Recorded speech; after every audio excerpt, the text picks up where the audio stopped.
First of all, for any sisters out there, if this doesn't apply to you, if you don't display these behaviors, or if you don't present yourself in this image, then this isn't about you. These are for the ones, and they know who they are, okay?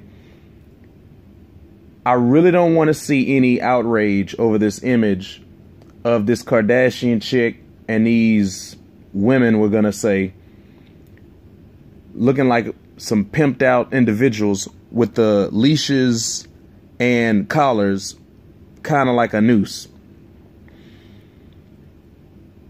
This is what we've been talking about for so many years. I don't care if it's a Kardashian. I don't care. And technically they're not quote unquote whites, but I don't care what the ethnicity of the person is. There's been so many negative images that have been put out here that people unfortunately end up gravitating to in this so-called pop culture. And specifically when it comes to women, I mean, there's lots of things that men do that are negative. But in this one, we're talking about specifically with women. This is exactly what we're talking about, okay? There have been those from the community. There are those that have gotten exposure. And regardless of how it's presented, people end up gravitating towards these negative images, okay? And it gets replicated, and the cycle goes on and it continues. And you know, there's been lots of brothers in the community that have been standing up like a pillar and holding the line and saying, this can't stand, we don't want this, quit acting a certain way, quit looking a certain way, quit dressing a certain way, quit behaving a certain way. You know, you need to carry yourself like a lady. You need to be feminine. Your dress needs to be modest. You know, you're going too much with the hair product, the makeup, the hair, the nails, the eyelashes, everything. You know, and people still go out and they do what they want to do. Okay, somebody's got to be the dad. Someone has to be the bad guy and put the foot down. And this is what it is. It is not wrong to, in a loving way, not being disrespectful. There's nothing wrong with trying to correct people's behaviors. So I really don't want to see any outrage with this photo that's been released with the Kardashian of what the image depicts. I mean, because basically all the image is showing you is that their actions over the years, as well as the actions of others. Okay? There have been lots of negative things that have been in a community, and then they get popular. And when something goes mainstream, there's going to be a way to monetize it. There's going to be a way to profit from it. There's going to be a way to financially exploit it. And just like any other business opportunity, there's going to be certain people already in a position who have power or who have capital, who have the capability to invest, or who can be first to make the money off of it. And chances are the average person is not going to be the one who's going to make that money. And particularly when it comes to our community. You know, so there's been a number of women out here for years that have gone on and either allowed men to exploit them or they've exploited themselves.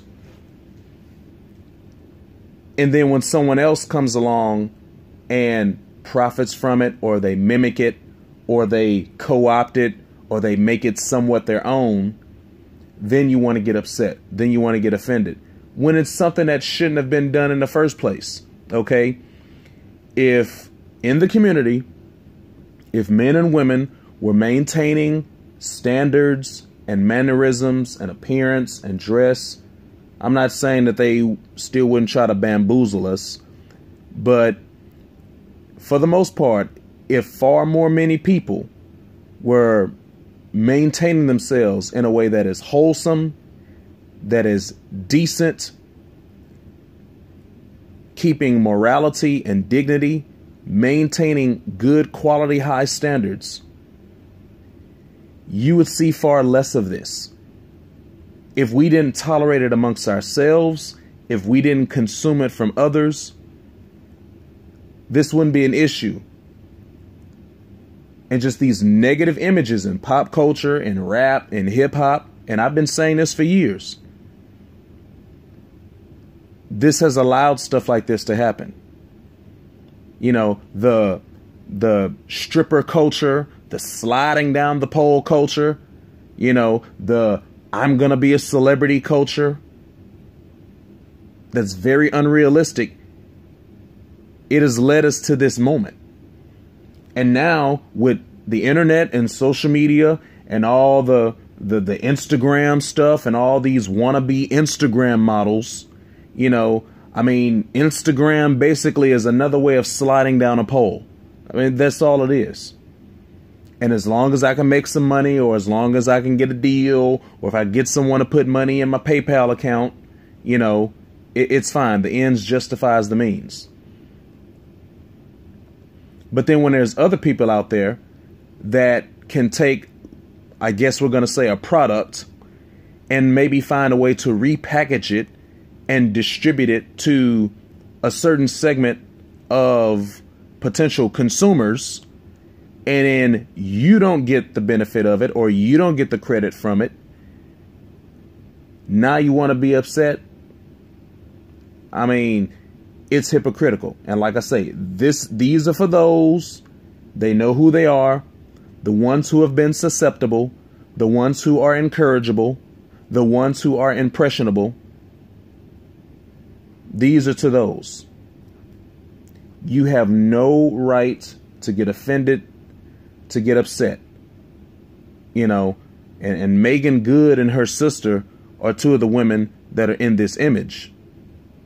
I mean, that right there shows you that they don't have any respect for themselves, and they would do what they felt like that they needed to do to try to help their careers.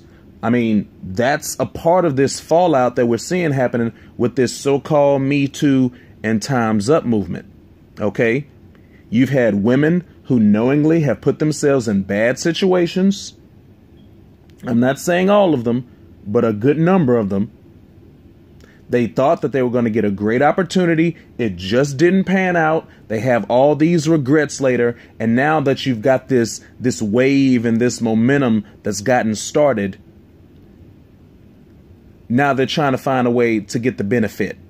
I wasn't able to get the benefit back then, but now the season has changed. The winds have shifted. So let me see if there's a way where I can make up for what I didn't get years ago. It doesn't work like that. You don't get to make bad decisions and then something else later, or something bad happens after the fact, and then you want to claim to be the victim. It just doesn't work that way. If you don't put yourself in a position to be victimized, if you don't put yourself in a position to be exploited, if you don't put yourself in a position to be taken advantage of, then this would never happen. A lot of this stuff, it's not about what people do to you. It's what you allow people to do to you. And basically, we've allowed this to happen as a collective, as a community. And those women and those particular individuals have allowed it to happen. So I don't know how many more examples that there can be. You don't have any friends. You don't have any allies. There is no intersectionality. You don't have any supporters. Everyone is just simply looking for an opportunity to take advantage and exploit the situation. And if you're not placing yourself in a position to where you can maintain solid traditional values of family, of community, of children and child raising, practicing group economics, a solid foundation of faith, then you're not doing what is necessary to have the community on a positive path.